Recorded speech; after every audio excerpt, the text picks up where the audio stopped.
అంటే రైతులు మీ మొహం చూడడానికి ఇష్టపడటంలే, మీ కార్యకర్తలు రావడానికి ఇష్టపడటం, వాళ్ళు కూడా రైతులు ఎక్కువ మంది ఉన్నారు కదా, వాళ్ళే రావడానికి ఇష్టపడటంలే. మీకు మీ గతి ఏంది? ఓ జుట్టుపోలు గడిన ఒకటి తీసుకుపోయి వాడా చార్ట్ పెట్టి చెప్పేది, లెక్కలు చెప్పేది, అంతకన్నా లేదా?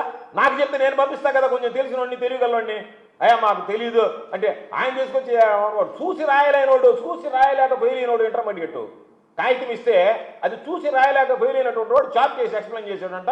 దాన్ని వీళ్ళందరూ కలిసి వినడం మీకైనా ఉండాలా? ఇదేంద్ర నాయన మనం ఇంత స్థాయికి దిగజారిపోయామే, ఇదేందబ్బా ఈ దరిద్రం అని చెప్పాను. అందుకని ఆ శ్రీనివాస మహల్లో బ్లాక్ టికెట్లు అమ్మేవాడిని తీసుకెళ్ళి అక్కడ కూర్చోబెట్టి దాని ద్వారా మీరు వాళ్ళు బ్లాక్ టికెట్లు అమ్మేవాడికి నీటి గురించి రాకపోకల గురించి ఏం తెలుస్తుంది మీకు? అంతకన్నా గతి లేదా?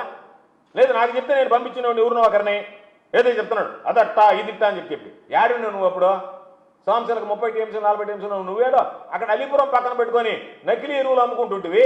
పాపం పిరకాయలు ఆడుకోవడానికి వస్తే మంత్రిగా క్రికెట్ కిట్లు అమ్ముకుంటుంటివి. నీ బ్రతుకు కట్టాడితే అయితే ఈ రోజు వచ్చి నేను అట్టా నేను ఇంటా అని చెప్పి రెక్కలు ఎగరేస్తుంది. నేను ఈరోజు ఒక మాట చెప్తున్నా,